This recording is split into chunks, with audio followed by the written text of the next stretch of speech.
Men and women of Terra Australis, welcome. I am the author Gregory Stewarts, and my book is Australian Night Discovery. Have you ever thought that something is just not quite right with this country? People who are supposed to be leading us from the front seem to be plundering and pillaging. The police don't really work for us, the courts don't work for us, and the people in our parliaments, they ain't working for us. If you're a man or a woman that's basically had these thoughts that something's just not quite right, well, maybe it's time you tested the system. That way you get to know for yourself. You see, the difference between I believe and knowing is I believe is simply I think. When you know, you know. You don't need to believe because you know. If you head onto my Facebook page, Gregory Stewart, you'll see a pinned post, which is basically what I did to test the system. You see, the Magna Carta 1215 is a wonderful document. And one part of that document, it actually says something to the effect of all clerk and laymen alike have a right to observe their dependents. And that really got me thinking, observe your dependents. Dependents, what do we depend on? We depend on good government. We depend on a justice system of whatever degree. But as you can see, it doesn't really work for us. I mean, the pedophiles are sitting in our parliaments, courthouses and police stations.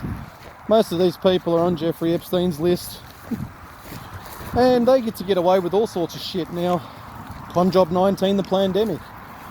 Challenge anyone to describe that as anything less than genocide. We all know something's wrong with the system. We all know our taxpayer dollars are getting rorted. These wire barriers that sit stuffed all along the side of our roads. Roads that aren't car worthy, yet your car must be roadworthy. How do you test the system? How do you observe your dependents? Well, one way that I started out was simply challenging a speeding fine. Now, most people probably wouldn't care so much, but a speeding fine for some people is really the difference between whether you're eating steak or mashed potatoes, or steak with your mashed potatoes.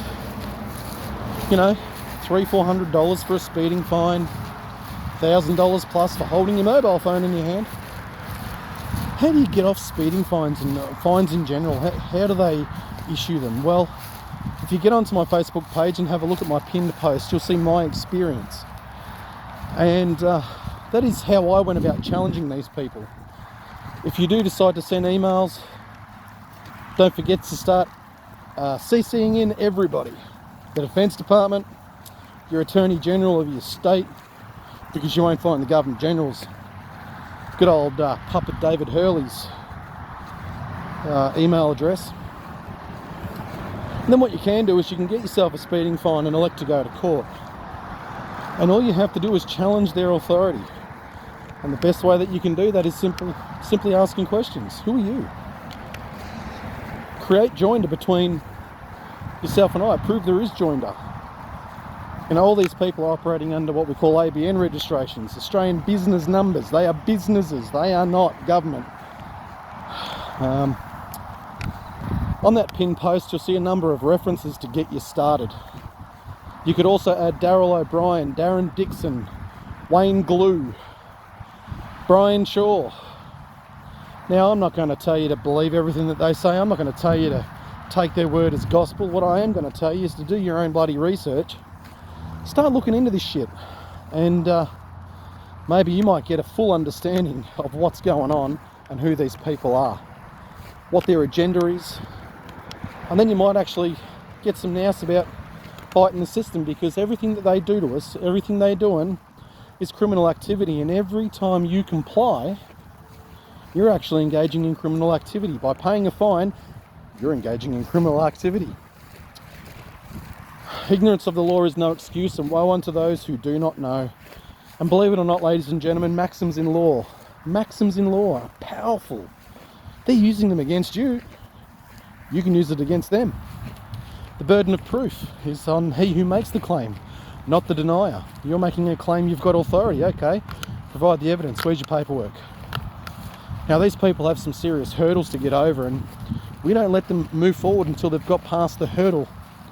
You know, you can say to a policeman, I require 3 forms of identification, including your driver's license, your certificate of currency for your professional indemnity and public liability insurance, and the instrument of delegation of authority you're relying upon for your purported sense of authority.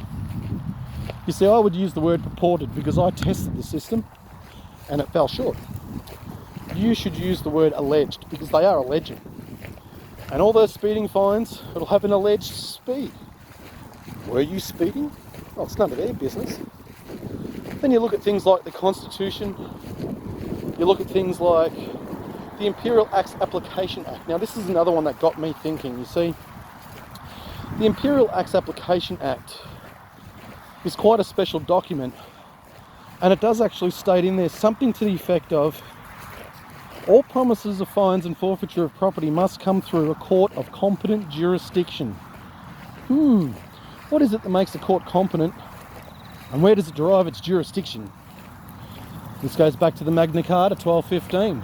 Clerks and laymen alike have the right to observe their dependents.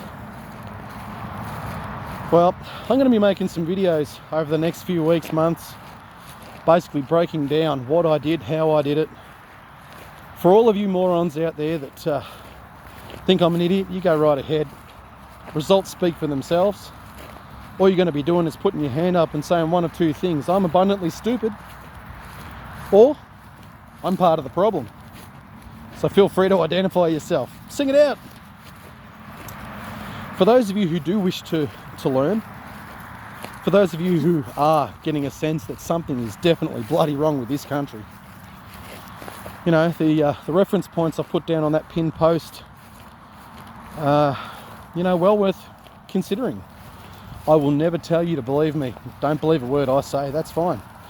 Because simply, the only way you're going to get a full understanding, or should I say comprehension, of what's going on, you need to make up your own mind after you've done your own homework. Now, research, you don't need to sit in the classroom to do research.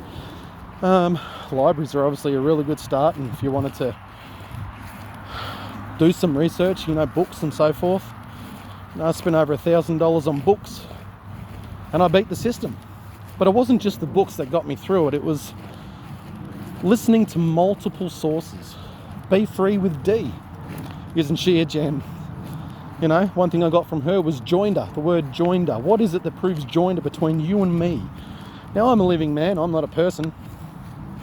And one thing that you're going to have to get your head around is language, and we'll get into that. Language is a very powerful thing. Spelling. You know, language, you really don't know what you're doing when these words roll off your tongue. Now, believe it or not, the law is about the language of the dead. And it's very hard to really explain it. It's hard to explain, but when you start looking into all of this stuff, you're really going to get a sense of the difference between the language of what they're using and the language we use. We're in a Roman system, Roman educated. So when a policeman comes up to the side of your car and he says, "Hello driver, is this your vehicle?" Naturally, we're inclined to say, yeah. But what you don't realise is he's actually saying, "Hello man engaged in commerce, is this your vehicle engaged in commerce?" And one of the maxims in law is anything that remains unrebutted must stand as true. So if you say yes or no, it's not my vehicle, you're still telling him that you're engaged in commerce. Victoria Police is nothing more than a criminal terrorist outfit. I mean, that's what's more evident over the con job pandemic when they opened fire upon peace-loving, law-abiding men and women of this country. And they did so with absolute immunity. Did you hear of anyone getting arrested and investigated? Nah, of course not. Well, one thing that they do want you to believe is the death penalty on this country has been completely taken away.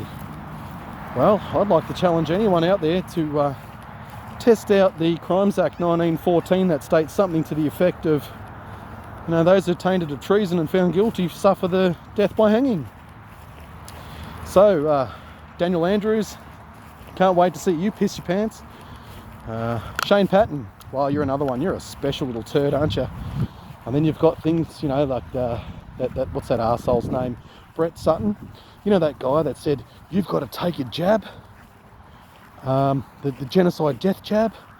Even though he's not really qualified to handle a prescription. Well, ladies and gentlemen, the next few videos that I do will be trying to explain exactly what I've done and how I've done it and why I did what I did. And I'm going to assume that all of you out there that are watching and paying note of these videos do so with the understanding that you guys have read that post. Now, it's a long read, it's well worth a read, and I'm sure if anyone's really paying attention, you'll see a definite series of growth, I guess personal growth, from the man that I am to the king that I am. But look, you know, this country's gone to shit, and believe it or not, it really is our fault. The evil people upon this world are doing some evil shit, and this country is not going to be destroyed by the evil assholes who wreak their havoc on us. This country's going to go to its knees and it's going to die because the people like you and I do nothing about it. Ooh. Do absolutely nothing about it. So technically it's our fault. So we've got to start doing something about it. And the best thing you can do to start off with is challenge the system. Get that speeding fine. Challenge it. Mobile phone fines. When you're in your car and you're sitting out a set of lights and you're on your mobile phone, sure, you're an idiot. You're not really paying attention. But you haven't committed any crimes. Now, one thing I want you to consider is when a policeman walks up to your window and you wind your window down, he's got his camera showing. His camera video recording you. And you have absolute right to say, turn it off. Don't record me, turn it off. He'll try to deflect and say something stupid like, oh, it's for my safety. While you really should be recording every interaction with these muppets. The funny thing is when you're traveling along and there's a camera situated on top of a lamppost and he's taking pictures of you on your mobile phone, where did they get the authority to penetrate your personal space? You see, if a policeman on the side of the road and you tell him 2 or 3 times to turn that bloody thing off, he will. And that's because he knows he's not allowed to, without your permission, without your consent. Who's consenting to all these cameras that are popping up everywhere? Cameras on every corner. Big brother wants to know where you're going, who you're with, and where you spend your money. Well, piss off, I like my privacy. I've got nothing to hide, but I value my privacy. And I certainly don't answer to any of Jeffrey Epstein's clients. So ladies and gentlemen, you know, I hope you like the content that I put up. Feel free to add a follow. And yeah, don't forget, I am the author of Australian Night Discovery, available on Amazon, Barnes & Noble and Waterstones.com. Thank you very much. Look forward to seeing you again.